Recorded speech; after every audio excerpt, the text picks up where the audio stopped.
इस कार्यक्रम को जॉय स्माइल मिनिस्ट्रीज के मित्रों और भागीदारों द्वारा संभव बनाया गया है। क्या आप अपने समय के साथ कुछ ऐसा कर रहे हैं जो लाभदायक हो, जो आपके जीवन में योगदान देगा या किसी और के जीवन में योगदान देगा? आपके पास असीमित समय नहीं है तो ऐसे मत जियो जैसे आप जीते हो, क्योंकि किसी दिन आपका सारा समय खत्म हो जाएगा। तो आप इसे बुद्धिमानी से उपयोग कर सकते हैं।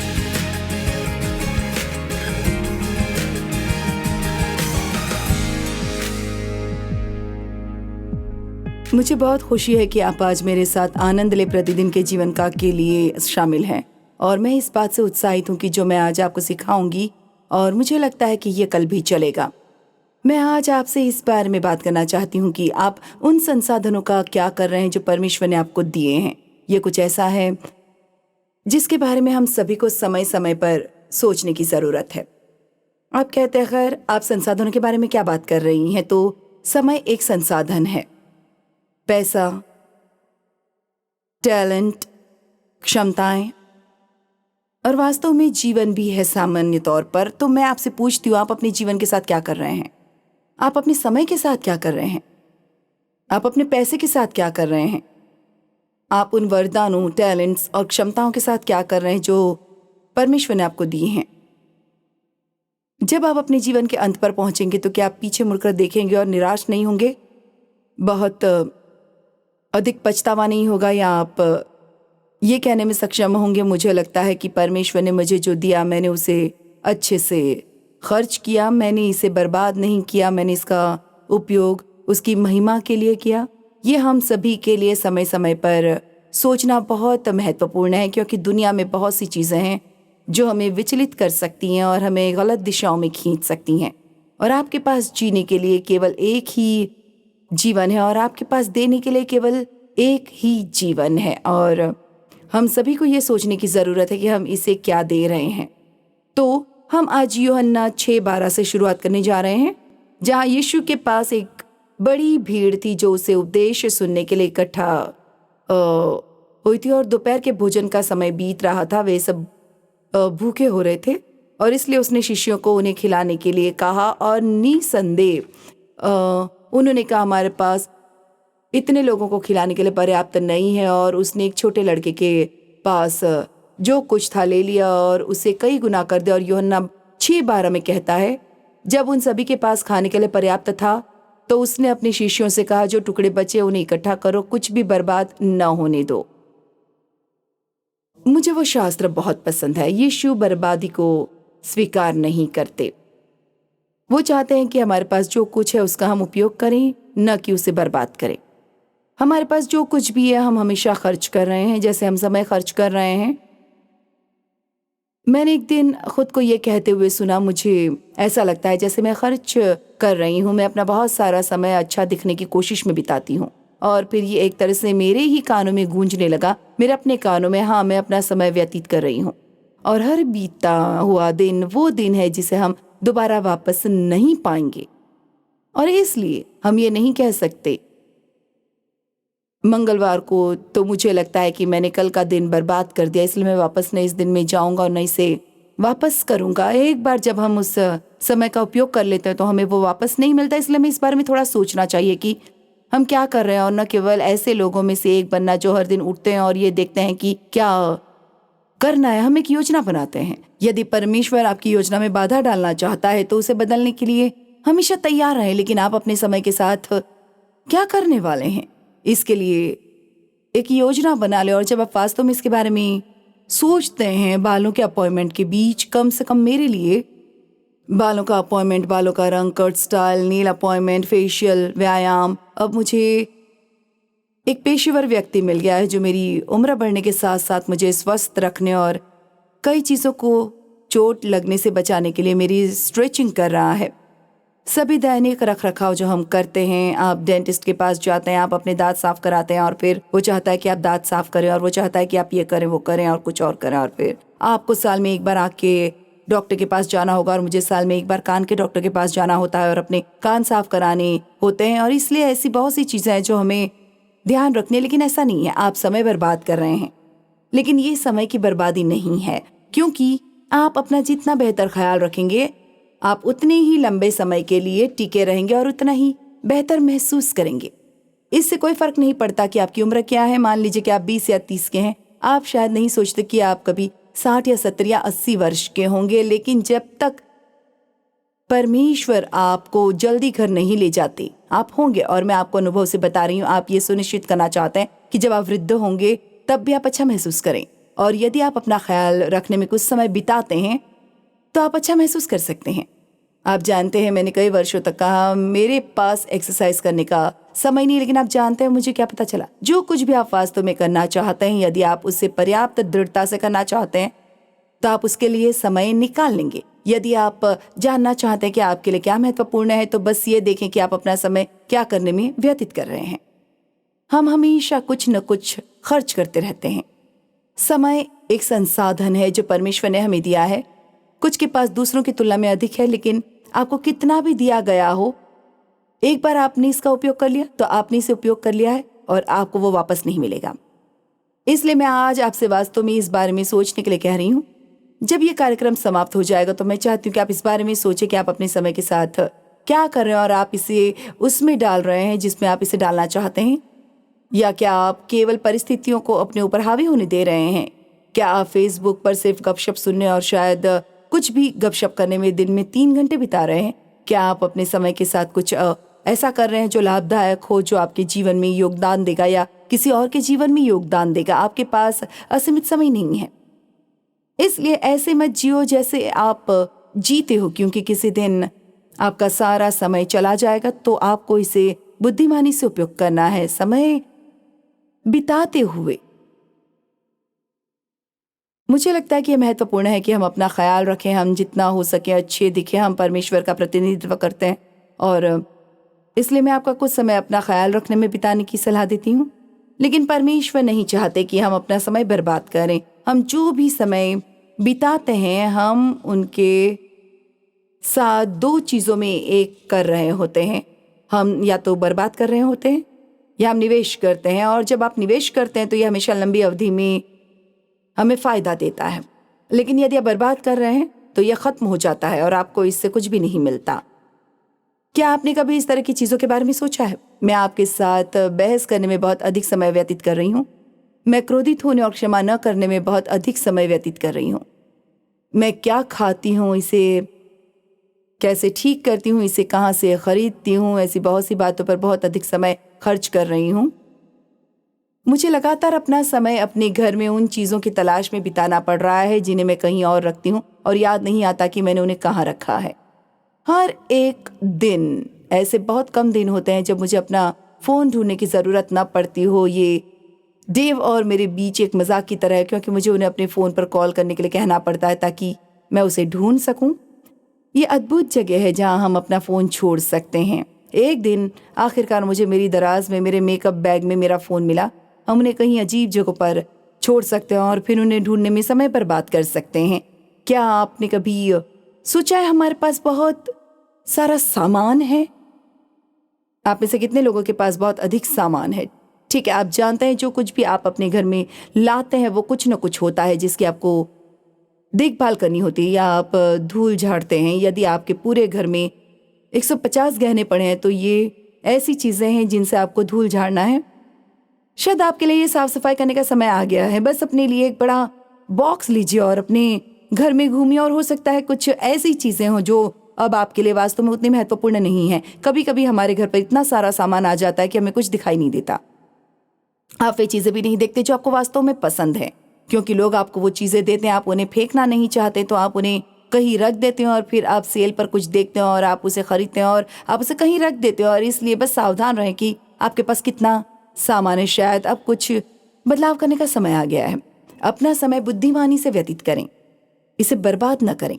अगर कोई हर दिन सोप ओपेरा देखने के लिए 3 घंटे तक सोफे पर पड़ा रहता है तो ये समय की बर्बादी है, समय की पूरी बर्बादी। लेकिन यदि आप अपना समय व्यतीत करते हैं, मान लीजिए आप 1 घंटे की सैर करते हैं, तो ये समय का निवेश है, क्योंकि ये आपकी मदद करेगा, आपके स्वास्थ्य में, ये आपकी हड्डियों में मदद करेगा, ये आपको लंबे समय तक स्वस्थ रहने में मदद करेगा। मैं ये नहीं कह रही कि सभी टेलीविज़न गलत हैं। मैं शाम को टीवी देखना पसंद करती हूँ, लेकिन मैं ये कह रही हूँ कि हम कुछ ऐसा देख सकते हैं जो पूरी तरह से समय की बर्बादी है, या हम कुछ ऐसा देख सकते हैं जो फायदेमंद हो।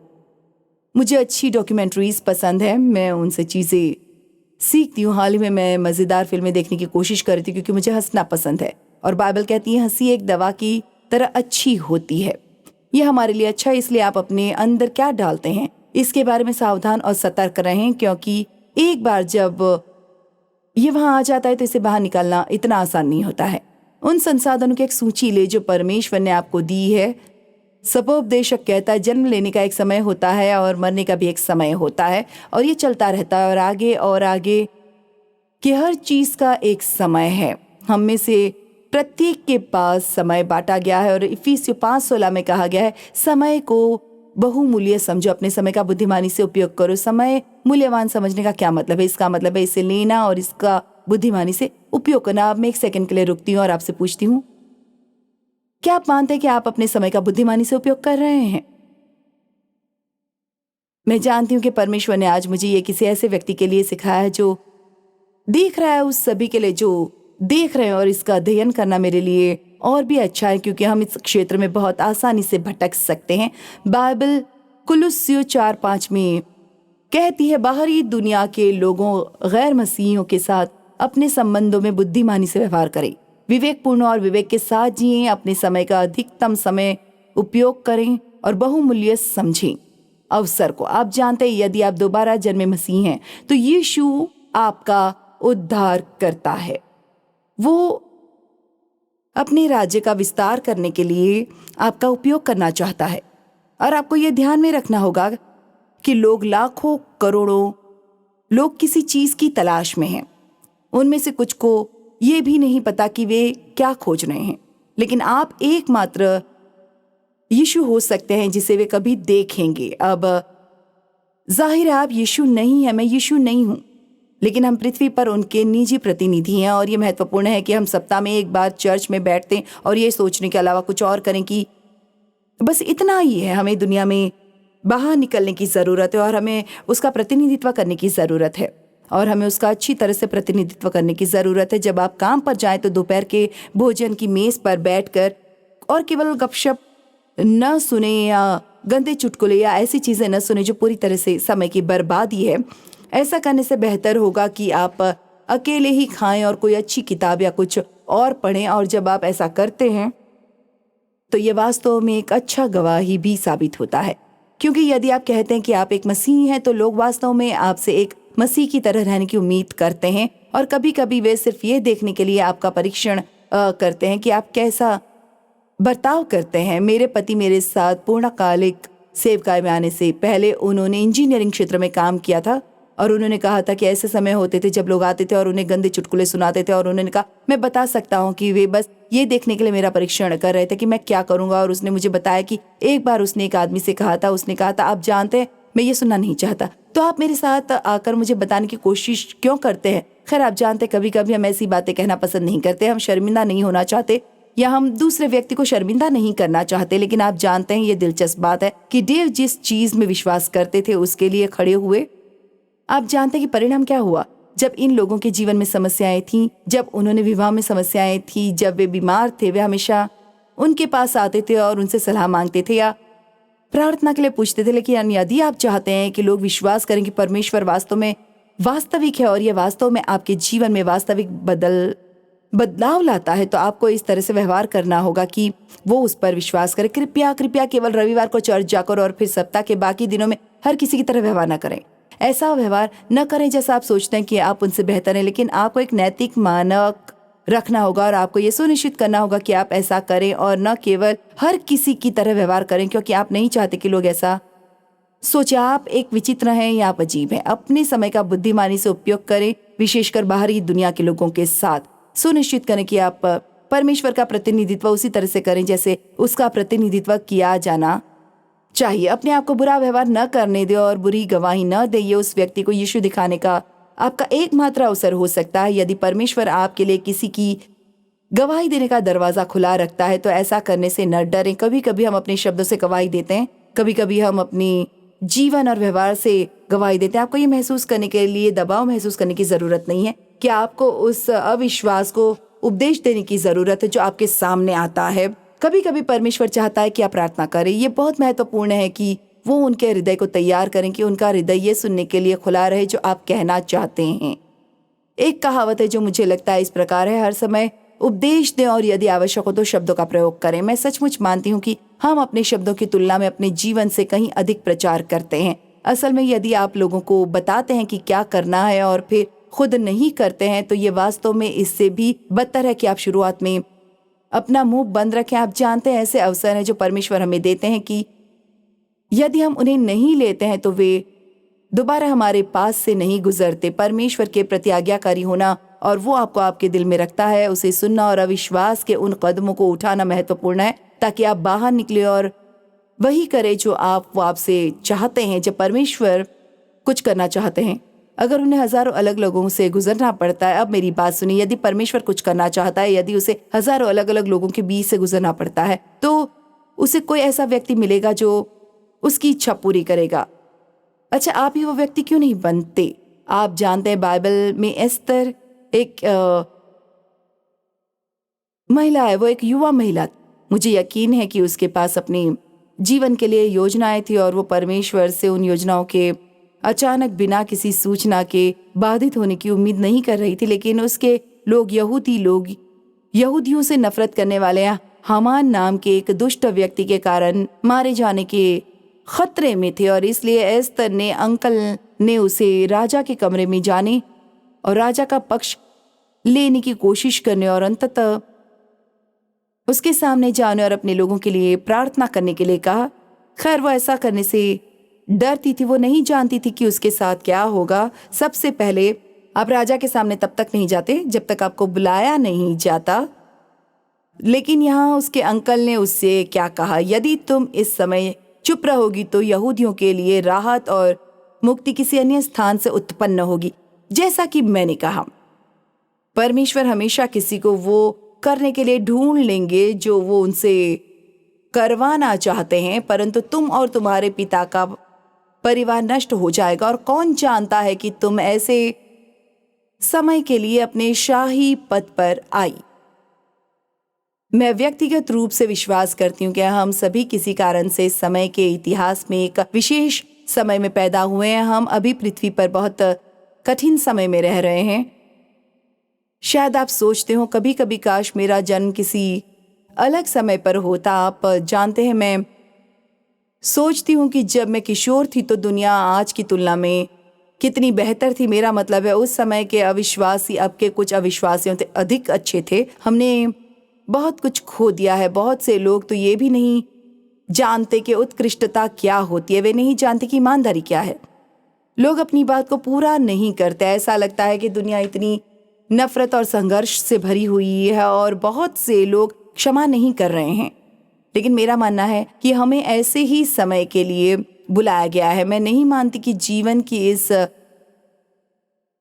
समयावधि के दौरान आप दुर्घटनावश यहाँ हैं, और मैं नहीं मानती कि मैं भी हूँ। लेकिन मैं ये नहीं मानती कि परमेश्वर सिर्फ ये चाहता है कि हम अपना जीवन बर्बाद करें या अपना समय बर्बाद करें। मुझे लगता है कि हम यहाँ किसी कारण से हैं, और मेरा मानना है कि यदि आपने पहले ऐसा नहीं किया है तो अब समय आ गया है कि आप परमेश्वर से पूछना शुरू करें कि इसका कारण क्या है। आप जानते हैं, परमेश्वर योग्यता की तलाश में नहीं है, वो सिर्फ उपलब्धता की तलाश में है। और आपको बस परमेश्वर से कहना, परमेश्वर मैं यहाँ हूँ, मैं आपकी हूँ। यदि आप मुझे चाहते हैं, यदि आप मुझे किसी भी चीज़ के लिए उपयोग करना चाहते हैं तो बस मुझे बताएं कि ये क्या है और मैं इसे अपनी सर्वोत्तम क्षमता से करूँगी। और आप जानते हैं, यदि आप परमेश्वर से ऐसा कहते हैं और आप वास्तव में इसका मतलब रखते हैं तो इसमें ज़्यादा समय नहीं लगेगा और परमेश्वर आपके लिए कुछ न कुछ ढूंढ ही लेंगे। फसल पक गई है और बाइबल कहती है प्रार्थना करें कि प्रभु फसल काटने के लिए मजदूरों को भेजे। और मैंने हाल ही में वास्तव में उस प्रार्थना को रोज पढ़ना शुरू किया, क्योंकि ये बहुत सच है। हम ऐसे लोगों की ज़रूरत है जो वास्तव में प्रभु के लिए काम करेंगे, और ऐसा करने के लिए आपको अपने नाम के आगे रेवरेंट लगाना ज़रूरी नहीं है। ऐसा करने के लिए आपके पास कोई मंच होना ज़रूरी नहीं है। असल बात यह है, बाइबल इफिसियों में कहती है कि वो केवल मसीह के शरीर को प्रशिक्षित करने के लिए 5 प्रकार की सेवकाई देता है ताकि वे बाहर जा सके और सेवकाई का काम कर सके। मेरा काम सभी सेवकाई करना नहीं है, बल्कि आपको अपना काम करने के लिए प्रशिक्षित करने में मदद करना है। और वास्तव में ईमानदारी से कहे तो अधिकांश लोग जिन्हें यीशु की आवश्यकता है वो उन्हें खोजने के लिए चर्च नहीं जाएंगे। कुछ आएंगे, लेकिन आप दुनिया के अपने छोटे से कोने में और भी बहुत कुछ कर सकते हैं। यदि हर कोई दुनिया में बाहर चला गया, हर कोई जो मसीह है दुनिया में बाहर निकल गया और बस अपना काम किया, तो आप दुनिया के सभी प्रचारकों से अधिक काम कर सकते हैं। आप किसी और की मदद करने के लिए क्या कर रहे हैं? ये एक ऐसा सवाल है जो मुझे लोगों से पूछना पसंद है और मैं इसे खुद से पूछती हूँ। हर दिन मैं प्रार्थना करती हूँ कि परमेश्वर मुझे किसी की मदद करने दे, कि मैं किसी के चेहरे पर मुस्कान ला सकूं, या मैं उन्हें प्रोत्साहित कर सकूं, या उन्हें ऊपर उठा सकूं, या कि मैं उन्हें कुछ दे सकूं जिससे उन्हें खुशी होगी।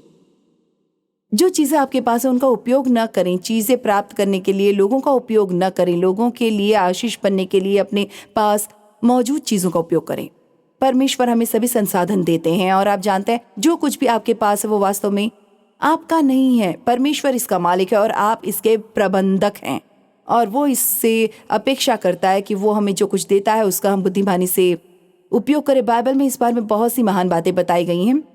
भजन 90 वचन 12 कहता है, हमें अपने दिन गिनना सीखा कि हमारे पास बुद्धि का मन हो। अच्छा, इसका क्या मतलब है? मुझे लगता है कि इसका वही मतलब है कि जिसके बारे में मैं आज बात कर रही हूँ। इस बारे में सोचिए कि आप अपने जीवन के साथ क्या कर रहे हैं। इस बारे में सोचिए कि आप अपने समय के साथ क्या कर रहे हैं। और मैं वास्तव में अपने दिल में महसूस करती हूँ कि ये एक साधारण संदेश है, लेकिन एक महत्वपूर्ण संदेश है, और ये एक ऐसी बात है जिसके बारे में मुझे नहीं लगता कि लोग इसके बारे में सोचते हैं। क्या आप अपना सारा समय केवल वो पाने की कोशिश में लगा रहे हैं जो आप जीवन में चाहते हैं? या क्या आप अभी उस बिंदु पर आ गए हैं जहाँ पौलुस था, जहाँ उसने कहा था, अब मैं जीवित नहीं हूँ बल्कि मसीह है और जो मुझ में जीवित है, और अब मैं जो जीवन जी रहा हूँ वो परमेश्वर के पुत्र के विश्वास द्वारा है। क्या आप वास्तव में अपने पास को परमेश्वर के उपयोग के लिए समर्पित करने के लिए तैयार हैं? और यदि आपने कभी ये सोचा है तो क्या आप इस बारे में ये सोचते हैं कि आप क्या करने वाले हैं? आप मसीह का अनुयायी बनना चाहते हैं, उसे अपने जीवन में आने के लिए आमंत्रित करें। परमेश्वर का वचन सीखना शुरू करें, इसका अनुसरण करना शुरू करें, पवित्र आत्मा का अनुसरण करें और वे कार्य करें जो परमेश्वर आपसे कराना चाहते हैं। अब और अंधेरे में मत रहो, ये अंधेरे से बाहर आने और प्रकाश में रहने का समय है। और फिर हमारे पास एक और संसाधन है, पैसा। मैं जानती हूँ कि आप में से अधिकांश शायद सोचते हैं आपके पास पर्याप्त नहीं है, लेकिन जो आपके पास है उसका आप क्या कर रहे हैं? कुछ लोगों के पास कभी भी उससे अधिक नहीं होगा जो आपके पास है, क्योंकि वे जो कुछ उनके पास है उसे बर्बाद कर रहे हैं। वो आज पैसे बर्बाद करने के लिए बहुत सारी चीजें हैं। आपके घर में ऐसी कितनी चीजें हैं जो आपने तब खरीदी थी जब वो सेल पर थी, लेकिन अभी आप उसका कोई उपयोग नहीं कर रहे हैं। आपने कभी इसका उपयोग नहीं किया है। हमारे पास इस देश में सब कुछ बहुतायत में है। हम अमेरिका में अन्य देशों के अधिकांश लोगों से भी अधिक बर्बाद करते हैं, और कभी कभी हमारे पास जो कुछ है उसके लिए हम उतने आभारी भी नहीं होते। मैं एक बार भारत में थी और मैं वास्तव में एक कोढ़ी कॉलोनी का दौरा कर रही थी। हम उन्हें खाना खिला रहे थे और बस उन्हें प्रोत्साहित करने की कोशिश कर रहे थे, और मुझे एक कोढ़ी की याद आती है। वो मेरे पास आया और वो चाहता था कि मैं आकर उसका घर देखूं।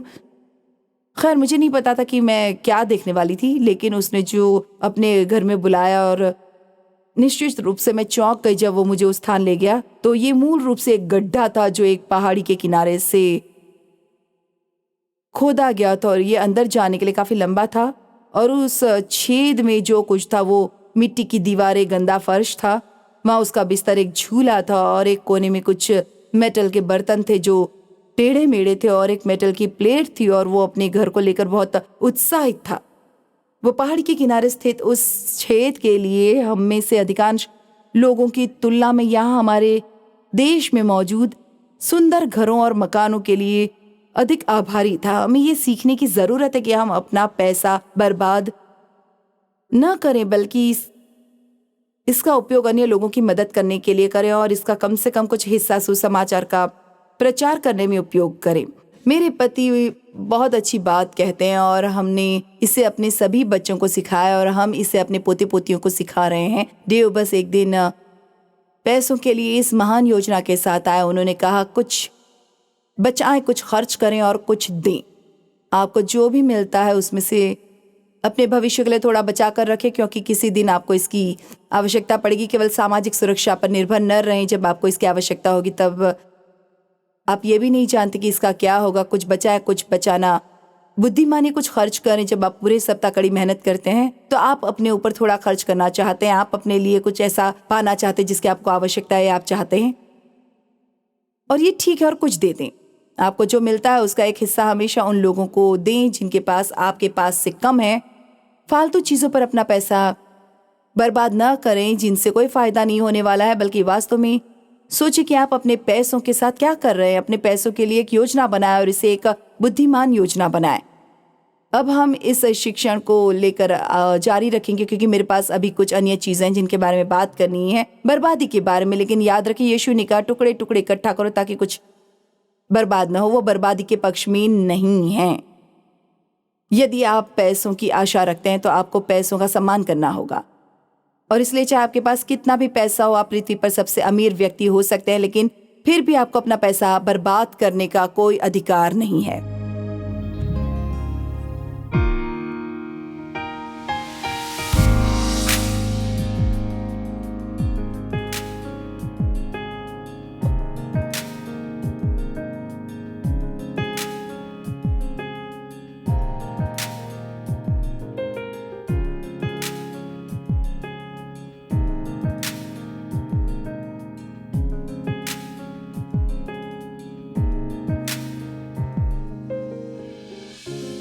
इस कार्यक्रम को जॉयस मायर मिनिस्ट्रीज के मित्रों और भागीदारों द्वारा संभव बनाया गया है।